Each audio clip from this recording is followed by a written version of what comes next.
Purim es una festividad o una de las festividades más gozosas de la tradición bíblica. Es una fiesta cuyos preceptos religiosos incluyen ser feliz, una fiesta que permite incluso a los estudiosos más rígidos de la Torá mantener una actitud alegre y unirse a un ambiente carnavalesco. El origen de esta festividad está en la Biblia, en el libro de Esther. Era una chica judía que se convirtió en reina de Persia. Hadasa, que era su verdadero nombre, cambió su nombre a Esther. El nombre de Esther viene de la raíz Haster, que literalmente significa ocultamiento, aunque en persa Esther significa estrella. El libro de Esther tiene la particularidad de que en él no se menciona a Dios. Sin embargo, en distintas partes de las Sagradas Escrituras Dios ya había anunciado esto, haciendo inclusión y referencia a Esther. Deuteronomio 31:18, Proverbios 1:28, Miqueas 3:4 y Zacarías 7:13. Y he aquí que yo me esconderé, realmente esconderé, Haster, Astir, mi rostro de ellos en ese día. Sin embargo, los acontecimientos que relata el libro reflejan indiscutiblemente que Dios está presente siempre. Pero también vemos que el origen de la tragedia fue porque el pueblo judío, aunque mantenía su identidad, se habían alejado completamente de Dios. Entonces, un descendiente de Amalek de nombre Amán despierta un oído lacerante contra los judíos a partir de que un judío de la tribu de Benjamín de nombre Mardoqueo, Mordejai en hebreo, no quiere inclinarse ante él, y eso provoca una persecución contra todo judío, desde el poder que ejercía este Amán como servidor del reino de Persia. En esta historia los eventos parecen estar llegando a su fin cuando Esther se acerca al rey Asuero para rogarle que salve a su pueblo. De pronto ocurre algo muy extraño. Esther invita al rey y a Amán a una fiesta, y en la fiesta los invita a otra fiesta. Recién en la segunda fiesta, ella acusa a Amán como el villano que está a punto de destruir a su pueblo, ocasionando de ese modo el famoso cambio radical en el transcurso de la historia. Esther y Mordejai tampoco fueron capaces de percibir la presencia divina escondida entre la oscuridad de los eventos. Estaban devorados en una terrible sensación de angustia y desconcierto, y a lo largo de todo el relato experimentando una distancia de Dios. La única pista que Mordejai tenía era el conocimiento de que su sobrina, virtuosa y pura, tenía que atravesar la horrible experiencia de vivir en un harem y terminar casándose con un rey persa, hedonista y malvado. Algo tan terrible como esto debía tener algún significado. Este significado enmascarado es la única pista que él recibió. No recibió ninguna profecía, solo esta pista. Pero Esther ni siquiera recibió esa pista. Cuando Mordejai le suplicó a Esther que se acercara a Ahasverosh y le rogara abolir el malvado decreto que había pedido a Amán para exterminar al pueblo judío, ella no pensó en lo absoluto que era un buen plan. Esther no sentía el apoyo de Dios, y ella ciertamente no sentía providencia divina guiando los eventos. De acuerdo al orden natural de las cosas, alguien que se acercaba al rey sin una invitación recibía pena de muerte. ¿Cómo podría ir ella sin ser anunciada? Eso es lo que pensó Esther. En Esther 4:11 dice: todos los siervos del rey y el pueblo de las provincias del rey saben que cualquier hombre o mujer que entra en el patio interior para ver al rey sin ser llamado, una sola ley hay respecto a él: ha de morir, salvo aquel a quien el rey extendiera el cetro de oro, el cual vivirá. Yo no he sido llamada para ver al rey estos 30 días. Este texto puede ser interpretado de esta manera profética. Curiosamente, cada vez que el rey es mencionado sin el nombre Ahasverosh, puede tener un significado más profundo. Puede ser inferido acerca de que se trata del rey de reyes, de Dios. En la interpretación profética, podemos decir que Dios no había llamado a Esther en los últimos 30 días, a pesar de que era una profetisa. Ella no había experimentado la cercanía de la presencia divina en mucho tiempo. Ella no sentía el apoyo de Dios en este plan y no sentía que era lo correcto. Esta era su gran duda. Mordejai, sin embargo, estaba seguro de que Dios no abandonaría a su pueblo, mientras que Esther estaba sumergida en la oscuridad y la duda. Mordejai estaba seguro y tenía un enfoque que era aplicable en todos los casos. Veamos qué dice Esther 4:14. Porque si callas, absolutamente en este tiempo, respiro y liberación vendrán de alguna otra parte para los judíos, mas tú y la casa de tu padre pereceréis. Y quién sabe si para esta hora has llegado al reino. Esto nos enseña que Dios salvará a su pueblo siempre, sin importar cómo, incluso si no lo merecen. Ante la desesperación, todo lo que podemos hacer es confiar en Dios y Él cumplirá como una consecuencia directa de nuestra confianza en Él. Mordejai le estaba enseñando a Esther y a todos nosotros una nueva manera de pensar, un nuevo enfoque para los momentos de oscuridad. Así como cuando el pueblo de Israel abandonó Egipto, ellos se dirigían al mar y los egipcios los seguían de cerca, Dios le dijo a Moisés: ¿por qué oras a mí? Diles que se muevan. Dios nos enseñó esta lección para la eternidad. Cuando te enfrentes a una crisis insuperable, no llores o reces, solo muévete. Confía en Dios, entra al mar con confianza y cuando Dios vea ese acto de fe, actuará y te salvará. Esther era una alumna astuta. Sin embargo, ella todavía se sentía muy distante de Dios. Y el entendimiento de Esther fue más allá que el de Mordejai. Ella entendió la situación extrema y lo mal que estaba el pueblo judío. Ella se dio cuenta que debía idearse un plan para incrementar la confianza de toda la nación judía. No sería suficiente visitar al rey esperando ser salvada solamente por su propio mérito. El plan de Esther refleja su fe. Veamos qué dice Esther 4:16.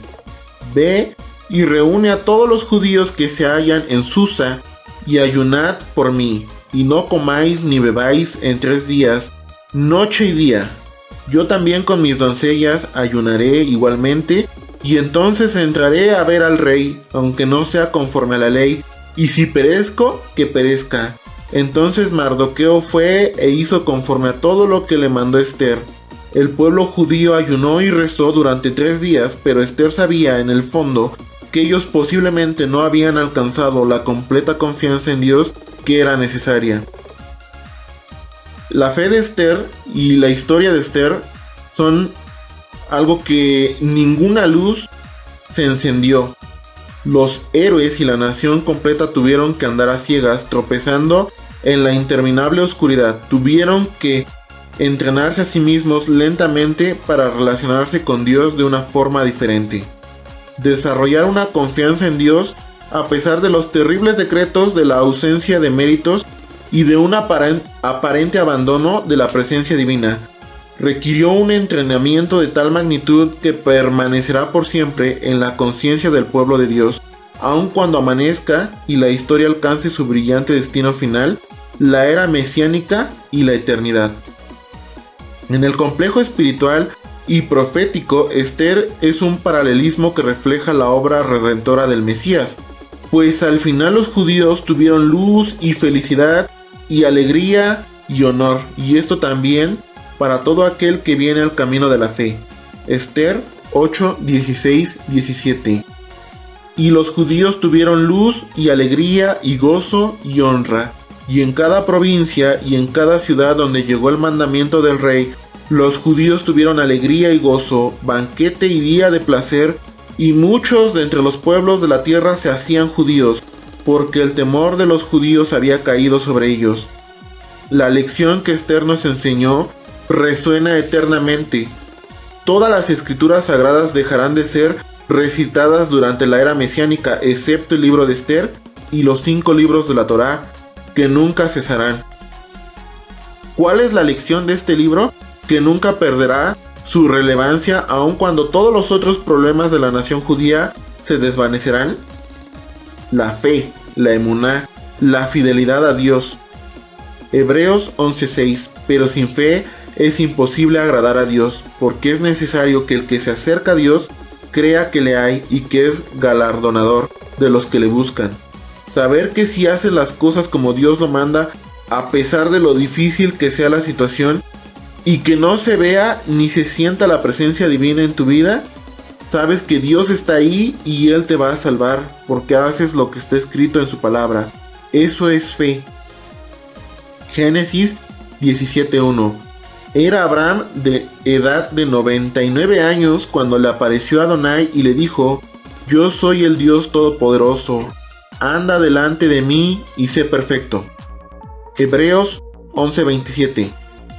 Por la fe, Moisés dejó a Egipto no temiendo la ira del rey, porque se sostuvo como viendo al invisible. Emuná, fe, es la gran lección que nos enseña el libro de Esther. Saber que en la adversidad una persona de fe pide ayuda a Dios, pero hace todo lo que tiene que hacer para salir adelante, sabiendo que Dios le ayudará, porque un verdadero creyente no depende de milagros. El control divino. Purim conmemora los acontecimientos que vivió el pueblo judío alrededor de el año 423 antes de la era común, 50 años después de la destrucción del primer templo y 20 años de la construcción del segundo templo. La palabra Purim es una palabra de origen persa, pur, que literalmente significa sorteo. En plural es Purim y se traduce como suertes. Los acontecimientos que se conmemoran en esta celebración nos enseñan que antes de una gran manifestación de Dios siempre hay momentos de gran tensión. No es una santa convocación de las fiestas establecidas por Dios, es más bien una fiesta creada por el pueblo para Dios. La fiesta que un hijo le hace a su padre es una fiesta que se origina fuera de Israel y es una fiesta que no tiene relación directa con el templo, y ningún milagro que se conmemora sucedieron como consecuencia de la acción del hombre. En Purim se lee el libro de Esther, y el promedio general de tiempo para la lectura de este libro es de 40 minutos.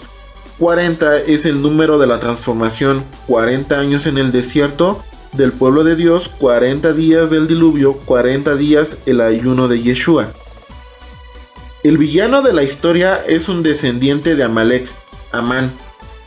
Este nombre también conforma un acróstico en hebreo, U-Mirgul Nahash, la reencarnación de la serpiente. Génesis 2:11. ¿Acaso comiste del árbol? En el original hebreo, Amin Aretz. Amán es descendiente de Amalek. Y en el libro de Esther hay 166 versículos y en la Torá hay 166 versículos que hablan de la guerra contra Amalek. En el libro de Esther hay 12.110 letras hebreas y en la Torá se habla por primera vez de Amalek en Génesis 14:7 y a partir de la primera letra de ese nombre, cada 12.110 letras se va formando el nombre de Amalek hasta la letra Kof en Génesis 36:12. El Talmud profetiza la ubicación de la descendencia de Amán en Germania, que viene siendo Alemania. Y lo mismo que pretendió Amán fue exactamente lo mismo que pretendió Hitler, el exterminio a los judíos. Esther 9, 12 y 13. Y dijo el rey a la reina Esther: en Susa, capital del reino, los judíos han matado a 500 hombres y a 10 hijos de Amán.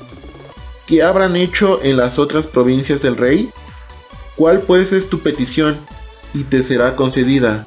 ¿O qué más es tu demanda? Y será hecha. Y respondió Esther: si place al rey, concédase también mañana a los judíos en Susa que hagan conforme a la ley de hoy, y que cuelguen en la horca a los 10 hijos de Amán. Si el rey le está diciendo a Esther que ya ha matado a los 10 hijos de Amán, ¿por qué Esther pide que mañana cuelguen en la horca a los 10 hijos de Amán? En el libro de Esther, cuando se mencionan los nombres de los 10 hijos de Amán, aparecen en pequeños las letras hebreas Tab, cuyo valor numérico es 400, Shin, que vale 300, y Zain, que vale 7. Estas tres letras, su gematría suma 707. En el año de 1946 se llevaron a cabo los juicios de Nuremberg, donde fueron condenados a la horca los 10 líderes nazis que encabezaron el exterminio a los judíos. En el año 1946, en el calendario judío, era el año de 5707, y ahí en los juicios de Nuremberg, en el momento de la sentencia, uno de estos líderes nazis de nombre Julius Streicher se levantó y gritó Purim Fest. La pregunta es, ¿por qué en el relato de Esther en la ciudad de Susa, en Persia, no hubo masacre y en la Alemania nazi sí la hubo? Quizá porque en Susan hubo un liderazgo, el de Esther y Mardoqueo, y la gente se unió, pero en Alemania los judíos no estaban unidos, cada quien veía por sus propios intereses. La torpeza de Efraín. La Biblia define a Esther y Raquel como hermosas, y es interesante notar que cada vez que se confronta a Amalek, el enemigo acérrimo del pueblo judío, la batalla es liderada por un descendiente de los hijos de Raquel, Joseph o Benjamín. La primera batalla en la que el pueblo judío se enfrentó a Amalek después de salir de Egipto fue luchada por Josué, hijo de Nun, de la tribu de Efraín, hijo de Joseph, Éxodo 17:9. La segunda vez fue luchada por el rey Saúl, hijo de Kish, de la tribu de Benjamín, Samuel 1:15, 1-3. En el origen de Purim, Esther y Mordejai de la tribu de Benjamín confrontan a Amán, el amalekita. Esto es muy interesante porque justamente los que se definen hoy en día como de Efraín parecen ir perdiendo la batalla contra Amalek, porque se oponen abiertamente a la celebración de Purim bajo el argumento de que esta fiesta no es una santa convocación de las registradas en el libro de Levítico, y al hacer esto, en lugar de acercarse verdaderamente a sus raíces, se alejan más. Purim celebra la salvación del pueblo judío. Querían exterminar a todos los judíos y se salvaron, pero parece que a todos esos mesiánicos que se llaman Efraín no les interesa. Pareciera que no reconocen a los judíos como hermanos. No les alegra que se hayan salvado, no festejan que Dios preservó a Judá y a Benjamín. Y esa es la mancha de hoy en día en esta celebración de Purim, que Efraín no se alegra y no festeja de que su hermano haya sido salvado. ¿Qué clase de hermano eres, Efraín? Si no existiera Israel, no tendría caso de que el mundo existiera, porque la verdadera espiritualidad es la que Dios transmite solo a su pueblo, y su pueblo la enseña al mundo entero. De Sión sale la Torá, y de Jerusalén sale la palabra de Dios. Y los que han preservado esa espiritualidad por milenios son y han sido únicamente los judíos. Por eso Israel es el testigo de Dios. Porque sin esa espiritualidad que los judíos han guardado, el mundo no vale la pena ni merece existir. Hag Sameach de Purim.